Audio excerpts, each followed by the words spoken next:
Hi guys. Hi. Hi, how are you? You okay? You well?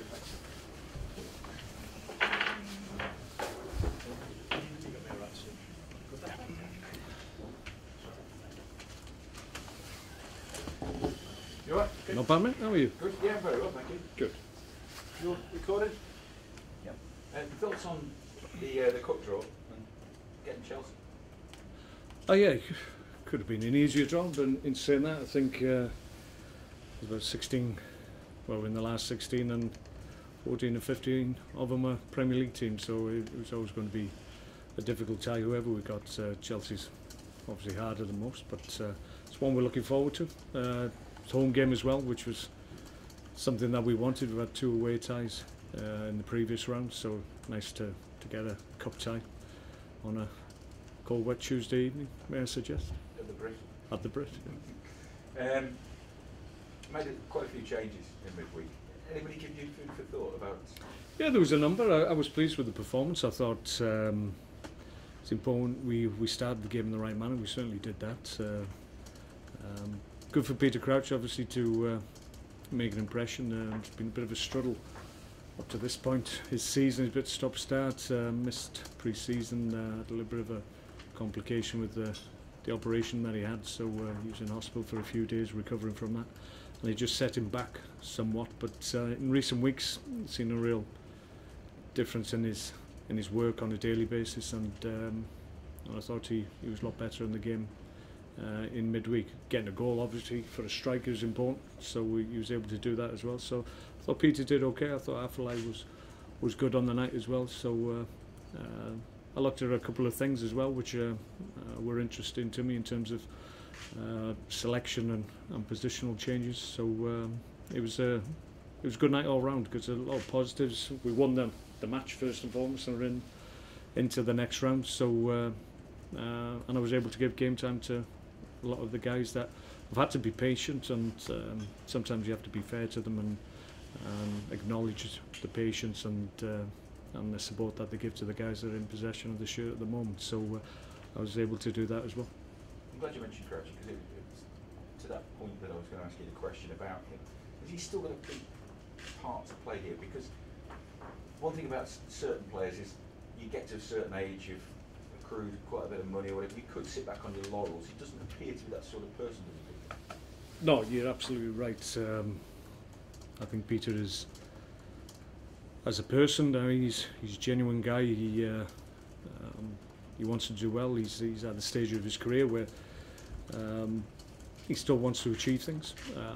He's at a good club, and he's enjoying his time here. He's re-contracted with us as well, so he's happy in his surroundings. That doesn't mean he's going to, like you say, rest on his laurels and just see out the terms of his contract without working hard and trying to play a part in what we're doing here. He was a significant player last year. He can be again this year. It's just that the beginning of the season has set him back somewhat, and he's been behind some of the other guys in the initial part of the season. But as the season progresses, as different opposition and different games present different problems to you, then Peter will play games without a shadow of a doubt, because he gives us something a little bit different. And you left a few big names out, but is it fair to say that given this midweek game now, that nobody's safe with their starting place against Bournemouth? Well, no, I mean, we look to protect a couple of players. Obviously, like Bojan back from a long-term injury, it was unrealistic to think that he could play 3 games in a week. So that was the thinking behind that. Johnny Walters as well, just got an ongoing problem that we manage and we try and manage this year, and have done last year as well. So tried to give him a rest in midweek. So there was any number of little niggles that we were just trying to protect. But you're right in saying the guys that obviously are playing are doing okay. I don't think our performances are too much of concern. Results-wise, we haven't got as many points on the board as we would like, but for the most part, been reasonably happy with the main part of our performances. Spoke before about not being able to get a 90-minute performance on the board yet. That's something we'll strive to do tomorrow, but The guys in possession of the shirt know those. They know there's good quality. We've got strength in depth. I think apart from Mark Wilson, who's got a little bit of concern with his calf, and Ryan Shawcross, I think the whole squad is fit and available. So you're talking about 22, 23 senior players available for selection, which is obviously great for me in one way, but gives me a problem as well because I've got to disappoint a few. But we need that strength and depth. We'll need it. We'll need it now and right through the season. So the guys understand that. I know you'll tell me there are plus points for some of the games that you've played, but surely you cannot look like looking at that table. No, I think it wasn't the start we'd hoped for, but it wasn't an easy start. In fairness, if you look at the teams that we've played, but if we look back at every game, we can maybe console ourselves in terms of what we produced in some of the games. We made individual errors certainly last weekend when we were totally in control of the game against Leicester, so that can hamper your ambitions. But I have to say, these periods for a team like ourselves, we view ourselves as a middle to top team in the Premier League, and at some point in the season you will get a run where you have gone 4, 5, 6 games without a win. I seem to recall in my first season here we had a run of 6 games without a win, and we had another run of 8 games without a win, and that was all before Christmas, and we still went on to get 9th position in the league. So it's not about the here and now, it's about the end of the season, and I think we're confident.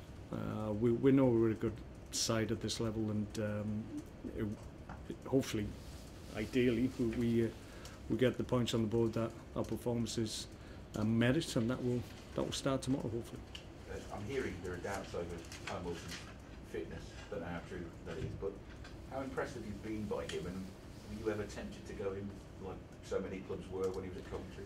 He's a good player. He's a good player, and I think he's adapted to the Premier League really well. Strong, good retaining the ball with his back to the goal, which is something of a lost art, I think, in this day and age. Of something that obviously my whole game was based on that, so I look out for similar types of players sometimes, and there isn't too many that enjoy that part of the game, maybe protecting the ball and bringing other players into play. But certainly he's got that, and he's got pace as well. So he scored goals, so that'll obviously give him the confidence that all strikers need. So I've been really impressed with him. Have you looked at him in the past to buy him? We never got to that. So I think everybody looks at all the good talent that's playing at a lower level, and we know about the type of players that are out there, but it's different knowing about them and actually going after them. Close season, Eddie has been everybody's darling, but he's coming to the Premier League now. Do you think he's woken up and smelled the coffee a little bit? I think everybody has to. It's a really difficult league to compete in, and they've got a couple of wins on the board. They'll be pleased with that. So from their point of view, they'll think they've had a decent start, something that they obviously as a promoted team would want to have. But it's a long season, and when you come up as a promoted side, you do well initially, and then you get a few points on the board. Then all of a sudden you look ahead to the weekend coming, and you're up against the top 6, top 10 sides, and you think, goodness me, we've got to go again. And then you get over that and do reasonably well, maybe not win the game but play well. But then all of a sudden you look at the fixture calendar again, all of a sudden you've got the same thing looming on the horizon. It's week in, week out. It's not, there's no respite, and I think that's what people are struck by when they first come into the league. Just finally for me, this has come out in the Rugby World Cup this week, and also it's happened to Tim Sherwood at Villa against Birmingham, where the opposition seemingly get the team leads to them. Is this commonplace? Tim Sherwood said everybody does it. Everybody tries to get this advantage. Is that true? Well, you're always grateful when you do get a little bit of snippet of information. Usually it's bum information basically, but sometimes you get information that actually is relevant to the team that you actually face. So you're always welcome about it. They come from different means and left field sometimes, but you can get an inkling. But we're having a conversation this morning about the situation with rugby and why they give the team out so early, and why would you? But it seems to be the protocol, and that's what they do. I don't know if there's any restriction or reason behind it, whether or not it's just tradition, I don't really know, but I don't think he'll ever come into football. We're too much of a closed shop, I think, and we don't like to show our hand too early. So you would be happy with that then? No, But you not wouldn't at all. mind knowing the opposition's team? Oh, I'd like to know the opposition team as long as they didn't know mine. Fair. Okay, all right. Mark, going back many years ago when I was young, I used to watch Bournemouth in the third division Dean Courts with John Bond and Phil Boyer and Harry Redknapp, and never dreamed they'd be in the Premier League, and yet here they are.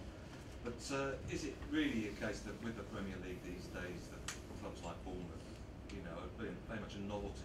You know, they won't survive more than a couple of seasons. No, I don't think that's the case. I think they're a club that's are well run. That helps. If you've got good management at all levels, that will give you a better chance. I think they've got backers. I think certainly they had financial strength maybe in the Championship that enabled them to get good players in, and that helped them obviously to get promotion. But it's a difficult league that we compete in, and you have to get everything right. The key is to make sure the first season is one of progression. You stay in the league, and then you try and build from that point, and that's certainly what Stoke have done over the years, and that's why we're in the position we are in terms of the strength and the stability of the club at the moment. You'll no doubt be seeking revenge against Bournemouth. Your second game in charge as a Premier League manager many years ago when you were at Blackburn Right. was against Bournemouth. Do you remember that? Was it? League Cup 3. Oh yeah, we got beat. Yeah. I made too many changes though. That was the problem. So I was trying to get to know the squad that I had, and I realised maybe the strength and depth wasn't quite what it needed to be. But they played very well on the night. I seem to recall it was Sean O'Driscoll, I think it was the manager, was it? That's right. Yeah, it could well have been, and always sets his teams up well, and always tries to get his teams playing football, and that was the case then, and they played really well on the night, deserved to go through. It went to a penalty shootout. Can you remember who scored for Bournemouth the winning goal? Winning penalty? No idea. Eddie Howe. Good God. There you go. I never knew. Remember that when you're shaking his hand. You All know, right, just scored the game. I remember that. Didn't do me any harm. Mark, a lot of people are asking when Hossley is going to be unleashed. Have you got any comment to make on that? I mean, Well, he's going to give us the team now, like. Yeah, he's in and around the group. He's doing okay. Like I said, we were trying to get everybody up to speed. He's very much in my thoughts. He's working hard in training. He's showing a lot of quality in training. Did okay against Arsenal under difficult circumstances when he started for the first time. He obviously wants to be starting games at home at the Brit, and that will come. But he may have to be a little bit patient. I think he understands that. Like Bojan, Mark Muniesa, were in similar situations, and they just had to bide their time. Once they did break through, then they did exceptionally well, and we feel, everybody in the club, that with the talent that Jocelu's got, that will be the case with Jossie as well. But at the moment, he just got to bide his time. He'll get opportunities. I'll play him in games that I think he can have maximum impact for us, and hopefully he'll take his chance. Mark, you've got a lot of new faces. I think it's 8 or 9 this season. Has that been a factor in slow progress, perhaps in terms of the league position? I don't know if we got that many, to be perfectly honest. We probably signed 10, 12 players. We probably 4 or 5 of them were under 21 players that were bought to make the club healthier at development level. We had to replace 2 goalkeepers because 2 goalkeepers left, and then you're looking at, obviously, like Stephen and Zonzi left. Wasn't anything we could do about that, so we had to look to replace that element of the team. So we've had changes. I think most squads after the summer window, if you look at them in comparison to the squad that they had 12 months previously, almost all of them will have 5, 6 changes. We've probably been affected in terms of our skipper not being available, which obviously is a big player for us, and that wasn't one that we anticipated, but we're dealing with that, and I think for the most part we've done okay in terms of our defensive work, but losing your captain will have an obvious effect on the team. But the good news is he's training really well, and we're very hopeful that maybe in the next couple of weeks he may get some game time, not for the first team, but at a lower level, hopefully with the development teams and games in-house, and he'll be back sooner rather than later. So he's progressing well, so that's encouraging for everybody. Mark, given the slow start, has the aim for the season at all readjusted, or is it still very much top 10, better than last season's total, that sort of thing? Yeah, we're a little bit behind. You've heard me time and time again talk about the targets that we set ourselves, and we're probably in the initial phase we're behind the targets that we set ourselves, but not by much. Over the course of the season we can make up the difference in terms of the points that we feel we should have had at this point. We've got plenty of time. We're looking just to look at this next phase of games and be really positive and get points on the board that we think we will do. That's our intention. We've done that in the past. You know that works for us. So it's something we've always done. I was just finally going to ask you if there's been any developments at all on the John Walters contract front, any progression or otherwise? I don't think there's been any further conversations on that subject. John's just been training very, very well. Played exceptionally well last week. I'm really pleased with his performance. I think he's just happy back playing, training, and getting on with his job as you would imagine. Are you starting to wonder if we might get to that situation where the contract's just going to run down, or are you keeping open mind? It may do. I mean, I'm sure that the offer that was on the table for John, I think, hasn't been taken off the table. It's still there. It's available, but it was always about the third year really, and we haven't been able to move from that position on both sides really. So it is what it is. But the key thing is that John is training well, putting his hand up and playing exceptionally well when he's selected, and we're grateful for that. Okay. How long do you think it will be before we see the best of this new look Stoke team? Well, it'll take some time. I think when you look at the top teams, you hear the comment time and time again, like the likes of Man City, Man United, Chelsea's of this world. They spend significant amounts of money, upwards £30 million on players, and invariably they'll say, well, it takes a lot of time for these guys to come accustomed to the league. It may take 12 months. Well, we can't wait that long. We need to get them up to speed a little bit quicker than that, because the players we brought in need to have an impact for us. And I have to say, I'm pleased, certainly pleased with Shaqiri. He's having more of an impact in every game he's playing. He's still only had, what's he had, 3-4 games. Hasn't completed too many 90 minutes either. He's been taken off in some of the games. Sometimes through circumstances when you get two players sent off, we needed to make a change, so that affected him. So it's still very early in his career here, but he's settling in well. He's in the new house. He's settled with all the things outside the game. Now it's a case of focusing on his football, focusing in on playing well for Stoke, and let's see how far we can go. Okay. Radios, please. Okay.